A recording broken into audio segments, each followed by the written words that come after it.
motivation. Number one, think about what you hate about being an employee. Number two, think about why you started, and remember what you want to be remembered for, or focus on what you want to be remembered for. Here's some of his favorite motivating quotes. Now, this dude is like the king of quotes. Half the time I find myself underlining. Hey guys, it's Marcus here, and welcome back to betterdaybuilder.com. Today we have a special book review for you, and it's about Your One Word by Evan Carmichael. And actually, I had seen this guy on YouTube before, but I didn't know he had a book out until his assistant wrote me and asked if we could do a review on the book. And to my surprise, it was an awesome book. Not that I didn't expect it or anything, but I didn't really know what to expect, but it turned out being a very, very good book. Now, for those of you who are entrepreneurs, or you want to create a business or do something in your life different than what you're doing now, this is a perfect book for you. And we're going to talk about what the one word is and what his advice and his tips are for those of you who are out there and you want to get to the next level in life and in business, but you just simply don't know what to do or how to get there. And this book is kind of like a manual or a blueprint for that exact thing, right? If you want to do something more, and that's what he says, hey, it's a powerful secret for creating a business and life that matter. So I believe that this works for business and life. Hopefully we don't get attacked by this squirrel here. I heard they can be pretty mean. He's trying to come over here. But at any rate, this works very good for business and life, not just business alone, because sometimes you just need to define what you're about, and it's kind of like that whole idea of finding yourself and everything like that. So let's go ahead and dive into Your One Word by Evan Carmichael. First off, he goes through the introduction. And for those who watch these, I actually do read these books cover to cover. I don't skim or skip around or anything like that. I do like to go through them cover to cover. It usually only takes about 3 hours or so to get through a book like this, but there's a lot you can take away. That's why I don't like the skimming thing, because sometimes you're going to miss the gems and you're going to miss the whole point of what the author is trying to take you through. And I believe that this one is definitely one you need to go on the journey with Evan. You need to take it and go each section by each section. Now, one thing I do want a disclaimer though, towards the end of the book, he gets into the nitty-gritty of what to me looks like a big operations thing, like hiring people and stuff like that.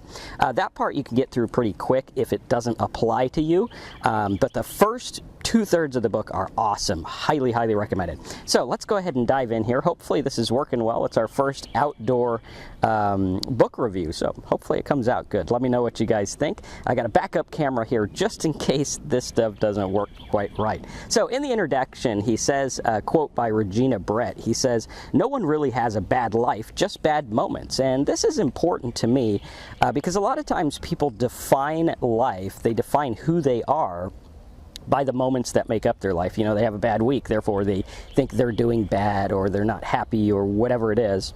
And oftentimes we do this, right? Instead of defining ourselves and saying, this is who I am, and that's what he gets into. He talks about, hey, some of these things are moments. That doesn't define you. That doesn't make you who you are. That doesn't make your life some kind of thing that it's not. He says here in the introduction, page XIV, whatever that is in Roman numerals, he says if you're doing something just to make money, it's easy to quit. Now this is something I see with a lot of my students, a lot of my customers, right? They get into this business just to make money. That's their sole goal. They don't care what they do, right? If they could just push a button and money would go into their account, they'd do that. And a lot of people in life are like that, and they think that money would solve a lot of their problems.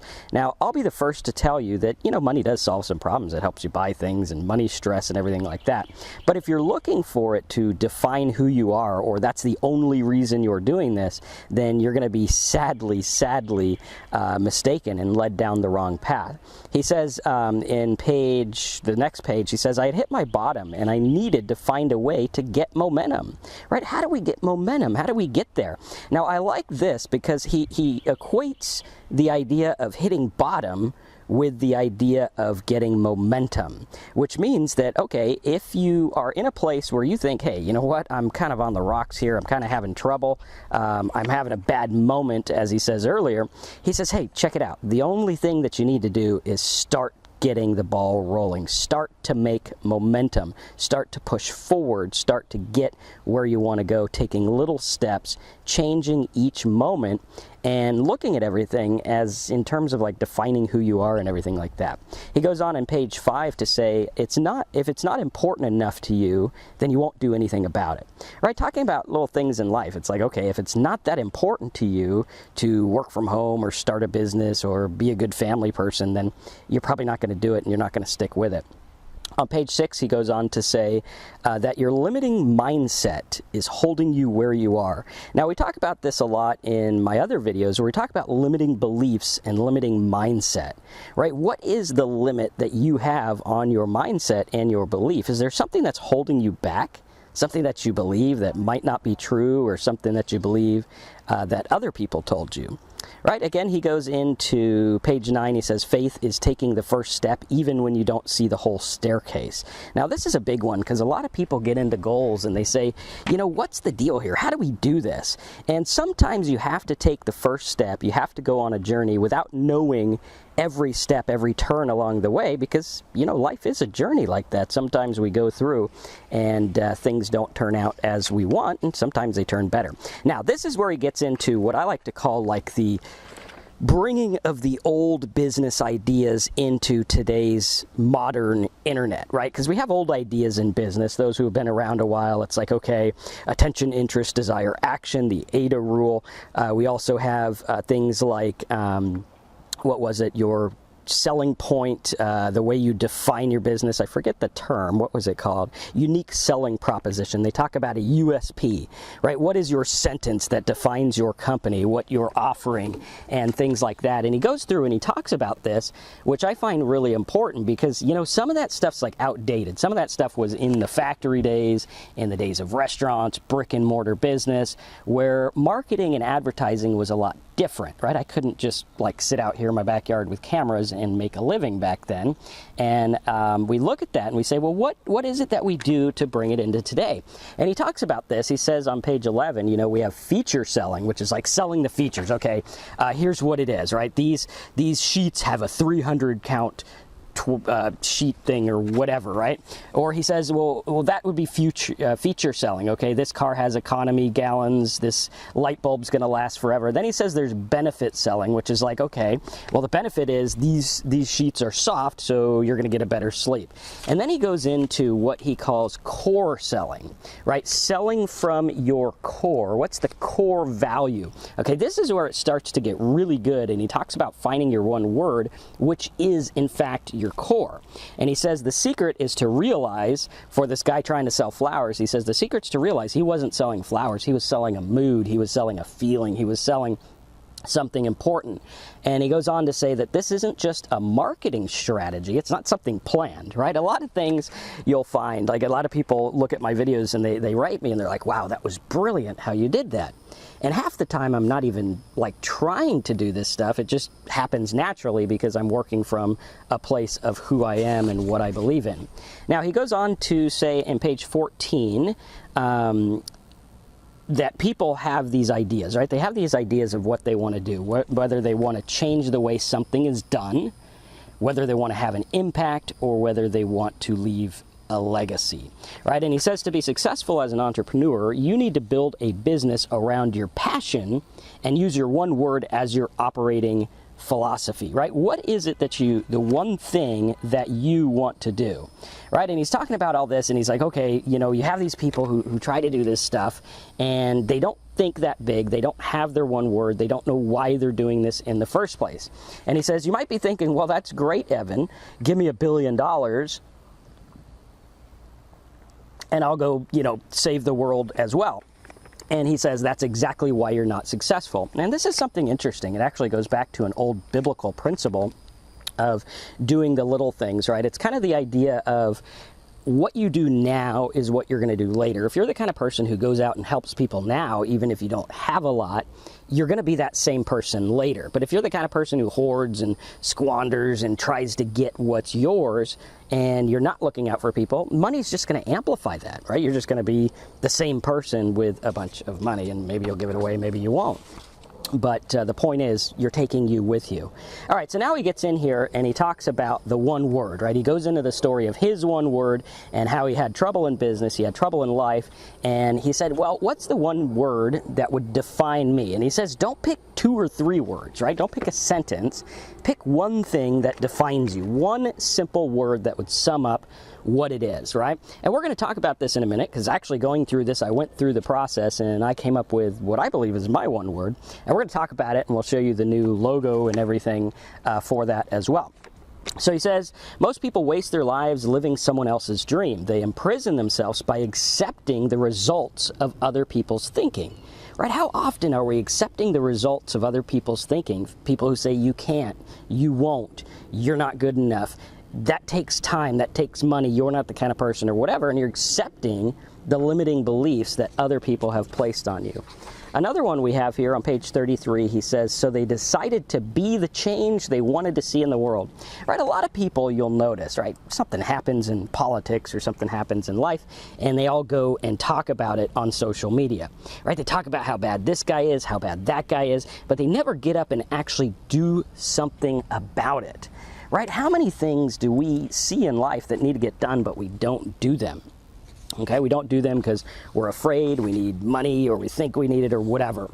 Now, this is the part I really like on page 38. He starts, and he actually includes an experience in here. He's like, okay, look, I know a lot of other books tell you to make lists and things like that, and that's all fine and great, but this one you really need to do, and you need to do the work because you're going to have an experience, right? I really like that he included that in here, because it's like, okay, you're going to have the experience, which is going to find your one word, which is going to define everything you do. Okay, and he goes in and he talks about how to find it. He says, hey, you know, what kind of things do you like? What kind of things make you happy? What do you look forward to? What's your happiness, right? What's all this stuff? He goes into that and he talks about these people who find these things, and now he goes into talking about like how all these things are connected. He's like, you know, if you go back through your life and you look at it, you're going to find all these things in your life, and there's going to be like a connecting thread, right? Maybe you're like the helping type person, and everyone comes to you for help, and you just light up when it's time to help people. Or maybe you're the kind of person who likes to get things done, right? And you're like, okay, well, let me just get this stuff done, and you're the planner or whatever.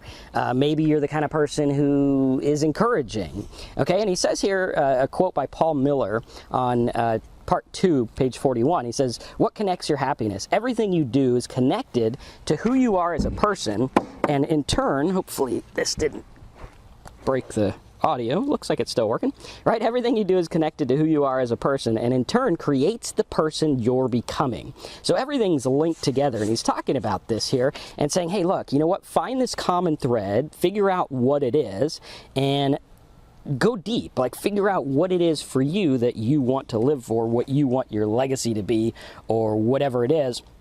And one note that I wrote down was kind of interesting, because I was looking at how he said that his one word is believe, right? He's got it down there on the bottom. His one word is believe. And he said, you know, his whole life was about believing. And then I thought to myself about my word that I chose, and I thought, is our word connected to what we wanted someone to do with or for us? Now, what do I mean by that? What I mean is you have this common thread in your life, and we'll switch cameras here.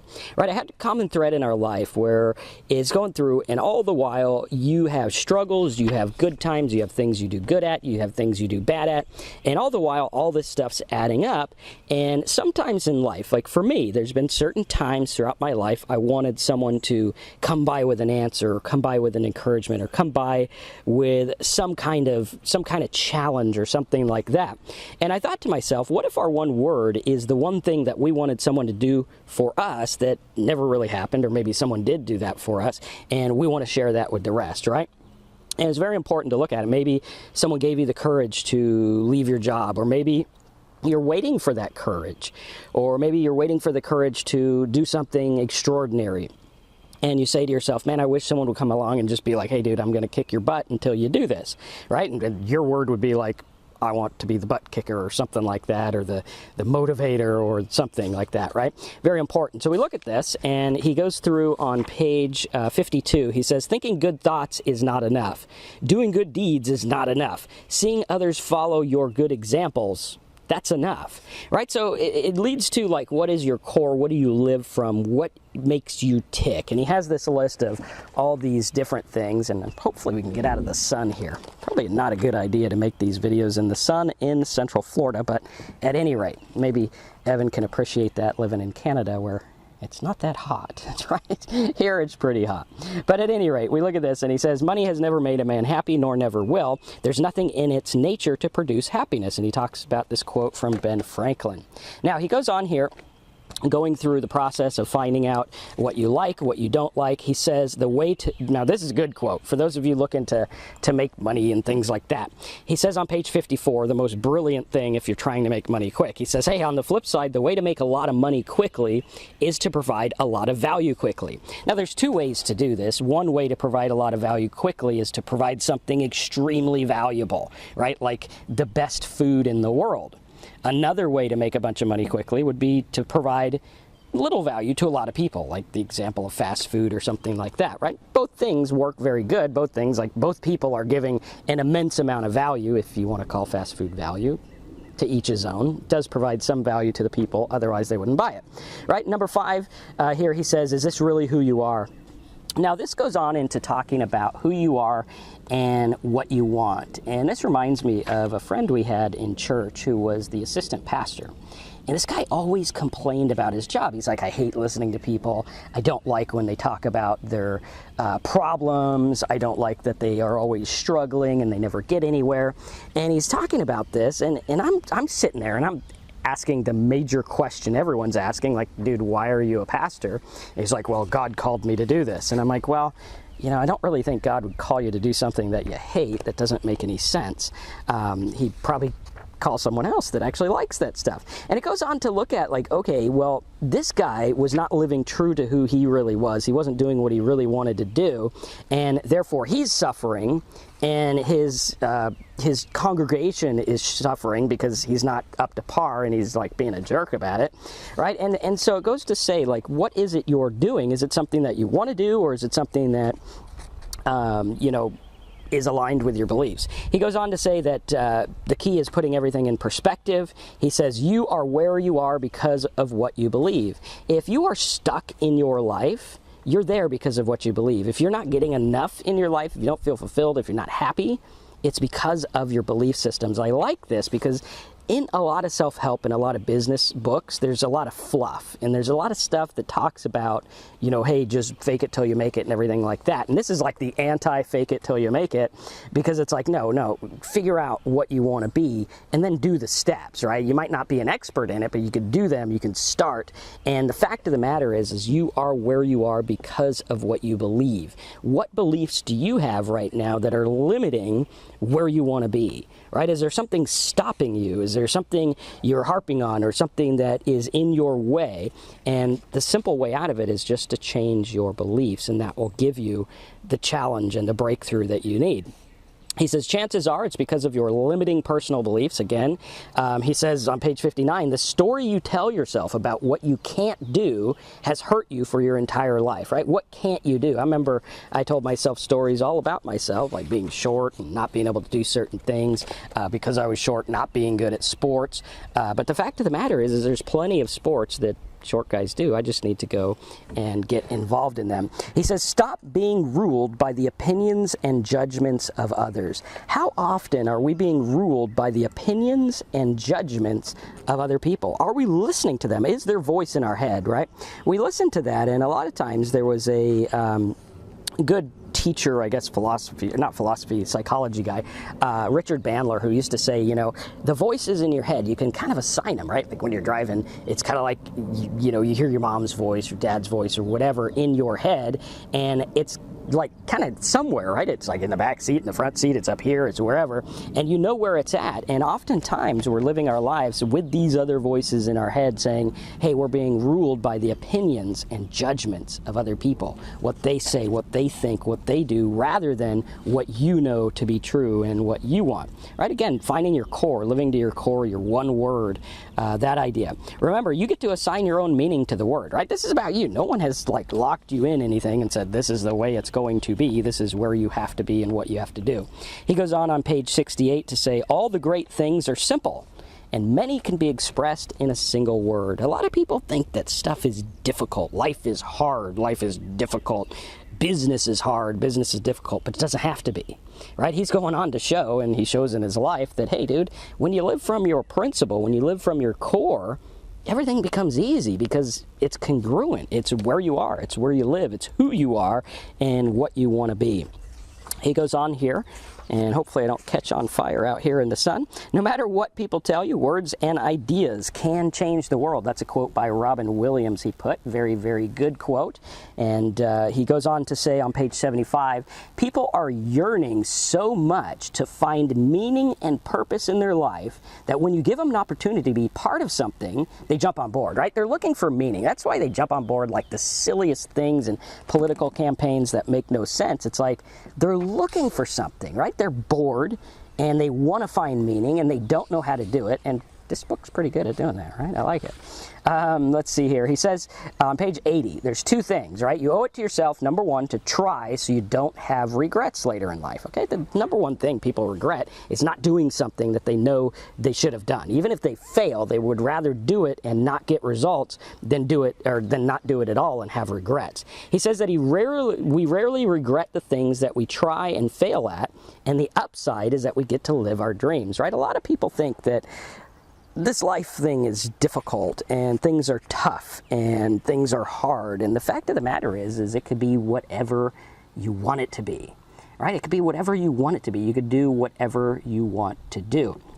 And we look at that and we say, well, what's the deal? He says there's 3 steps to motivation. Number 1, think about what you hate about being an employee. Number 2, think about why you started. And remember what you want to be remembered for, or focus on what you want to be remembered for.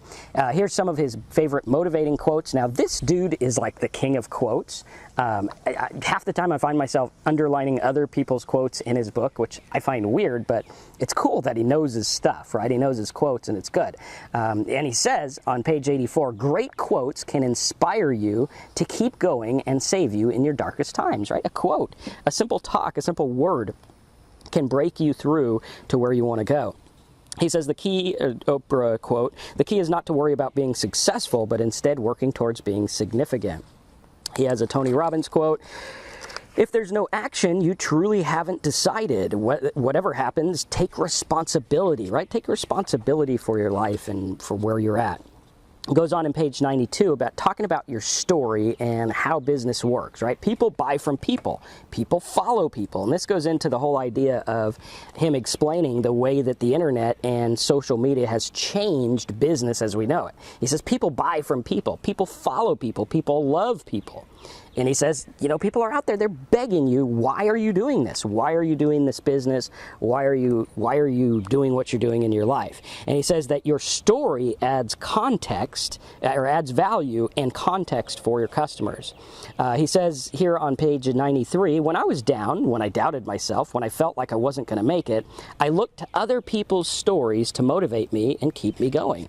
Very cool, right? I mean, you can do this. Now, another thing that's really cool, he talks about once you find your word, okay, once you find your word, for his, it's believe, he says then you want to get your tribe and say, okay, well, let's name them, right? Maybe they're the believers or something. Then recognize them, say, hey, welcome believers, and things like that, and bring them together. So he's talking about the makings for creating a business around your one word. And he shows tons of examples and everything like that, and it's really, really good and focuses on things. Now, he goes on page 112 to say, just make sure you don't say what you do. This is one of the things I didn't necessarily agree with completely, because sometimes you want to say what you do. Like if I'm making a video, I want to say, hey, this is why I'm making this video, or this is what I'm doing. And he's talking in a way of like, you know, I'm the motivator guy, or I you know, build websites, or I'm the search engine guy, or whatever. And he talks about that. And sometimes there is a time to say what you do, and for advertising, right? If I want to be in the phone book, I'm not going to put, you know, believe. I'm going to put, you know, personal development or marketing or whatever it is I do. So that part, you know, take it with a grain of salt. And he says, you know, find the opposite of your one word, find the anti-word, and everything like that. He says, don't think about the money you don't have, rather think about what you can do with what you do have. Goes on page 129 to say sometimes too much information isn't good. It creates too many options. He goes on in page 164, and this is where we get into all the like hiring and business day-to-day stuff, which may or may not apply, but the first half of this book is awesome. Get it, read at least the first half and go through it, find your word, and post it as a comment to this video or something like that. Let us know what you're thinking. Don't overthink it, just get one that really fits. In just a minute, I'll talk to you about mine. He says, quote by Yehuda Berg, I think is how Yehuda Berg.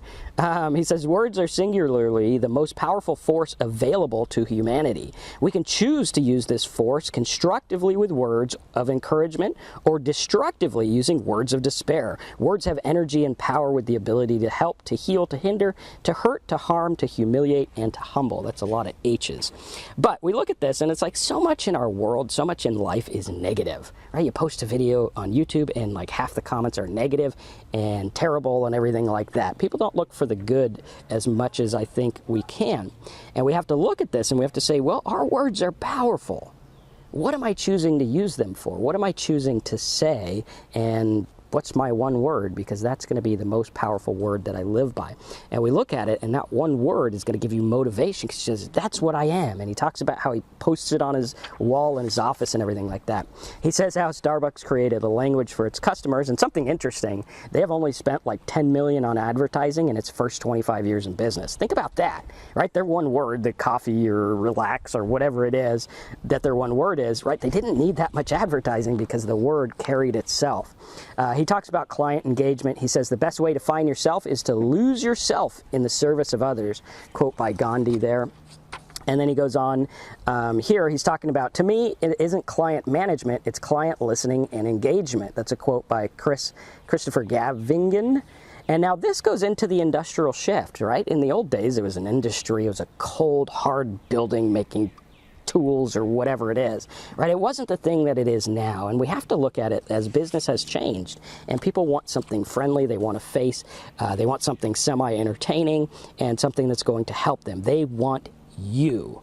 So if you're out there and you're like, well, I have a story to tell, I have a life that I want to share with people, I have something I think I can help people with, get up off your butt, motivate yourself to go do it, because the world wants to hear it.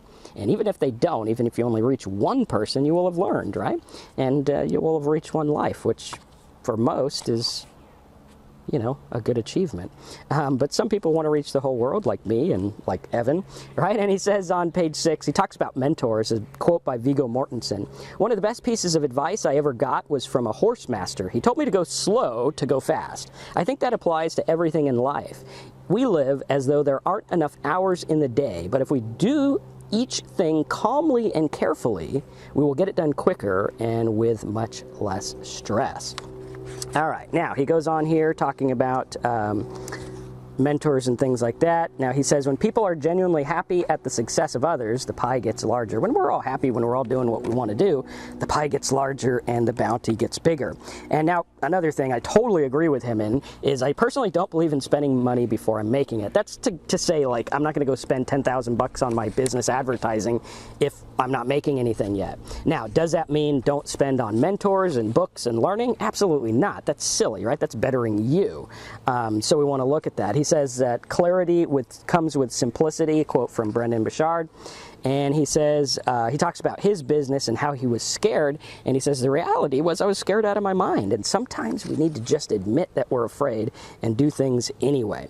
Now, he goes on to talk about how some people in life stumble their way through success just following their instincts and doing what they feel right. And he talks about mentors and how mentors could be found in books, in audios, in talks, pretty much anywhere in life. And the cool thing is it's all at our fingertips, right? You can be here on YouTube and you can watch videos about anything. You can learn anything. And the one word idea is to find that one word and to learn what you can do, whether it's, you know, getting people healthy and your one word is healthy, or whether it's making people happy and your one word is happy. Now, the word that I chose that I wanted to share with you is, and I chose this word because this, as Evan says, is something that followed me throughout my life. It's something that I wanted people to help me with. It's something that I think the world needs more of. and it needs more of a breakthrough, right? So if you feel stuck in your life, as I know so many people do, if you feel like nothing's going right, or if you feel like there's a barrier you need to get through, my goal in my businesses is to help you get that breakthrough, and that is my goal as a person. You see, throughout life, throughout my addiction, throughout recovery, throughout all these things, I go through my life and I look at these moments, and there's always these defining moments, right? There's these defining moments we look at when things aren't going well and we're, like Evan says, at the bottom, right? And then something snaps us out of it. And for me, I always look at what that is, right? What is the defining moment that produces change? And to me, I've always been a student of that. I like, okay, what takes a person who's depressed and makes them happy? What is it that takes a person who's failing and make them succeed? What is it that takes a person who struggles with money and makes him get better with money, right? And a lot of it has to do with limiting beliefs, a lot of it has to do with the way that our mind works, and a lot of it has to do with needing a breakthrough.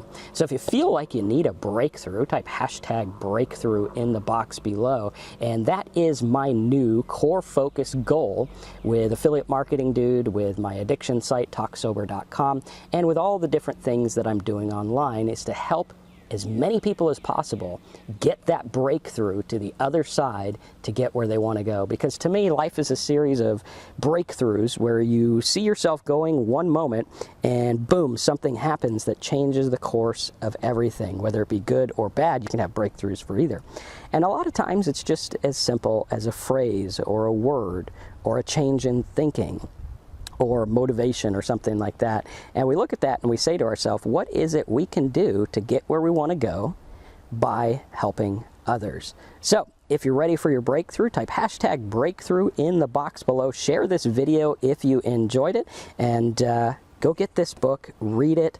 Excellent book. Find your word and type your word in the boxes below.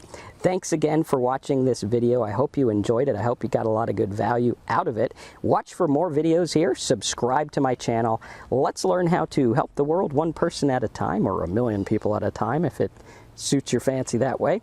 Make a living and live the life we were supposed to live. Thanks again. I'm Marcus, and here's to looking forward to your big breakthrough.